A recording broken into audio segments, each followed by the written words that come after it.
Laura.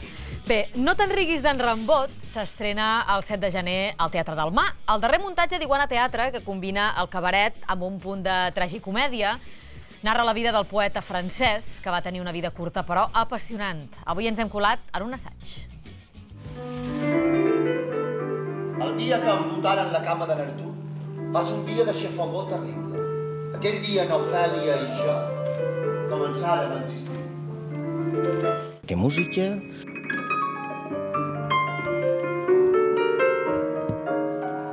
La poesia d'en Rambó, per tots els que li agrada i que és grandíssim poeta, trobaran allà l'obra d'en Rambó. Jo sé de la tarda, de l'alba exaltada com un poble de coloms, mentre vaixell perdut sota els cabells de les algues. Després hi ha, diguem, aquesta vida apassionant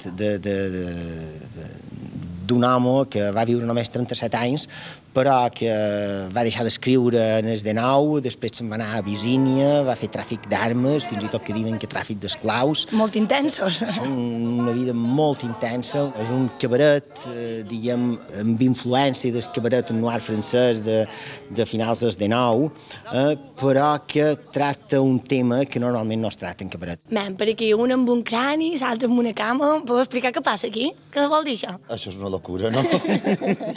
Una locura. És un procés creatiu una mica complex. Bé, Artur Rambó, és que l'obra comença una mica en la mort d'en Rambó. Ella, que és una Ofèlia, que canta una cançó preciosa, i jo aparesc una mica en la calavera, i fins aquí puc contar. Perquè ara mateix estem en aquest procés que dèiem de gestació, d'acabar de perfilar-ho tot. Com és aquest procés? Intens. És quan neix tot, és a dir, aportar coses. Clar, a més també és un espectacle de creació, vull dir, no partim d'un text escrit. Sí que hi havia uns textos escrits, però que s'acaben d'elaborar a mesura que se van trobant coses i que se va trobant el joc. I tot va com sumant i afegint. Som dos actors només, clar, això és una mica per mi sorprenent. Tot el pes cau damunt. Sí, tot. I no, hi ha Agustí, vull dir que... La música acompanya moltíssim. En pianista, com diem nosaltres, ens ajuda molt. La música és una part importantíssima d'aquest espectacle. Totalment. És una fusió entre els actors i la música, i és un compendi genial.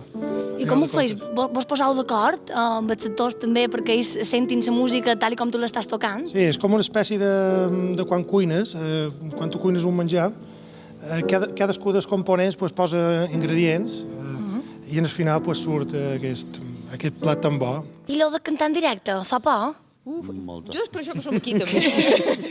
Fa por, heu fet una passa enrere i tot. Perquè no... Jo personalment era una experiència que no havia tingut. Sí que havia cantat cançó, però amb un acompanyament musical, a versió de coordinada, a més, vull dir, cantar. I és una experiència fabulosa. M'impressiona molt, però si tens un bon equip... Sempre hi ha moments durs, sempre hi ha coses que no acaben de sortir com tu vols, sempre n'hi ha que surten millor del que tu esperaves, hi ha de tot. Vull dir, un muntatge, un espectacle, és com una espècie de viatge. Quan el acabes, de lo que tens més ganes de començar un altre. Que París se'n va atrapar. Molt bé, Agustí. Amb teatre acabam. Moltes gràcies per acompanyar-nos i ja sabeu que demà tornem amb moltes més històries. Adéu.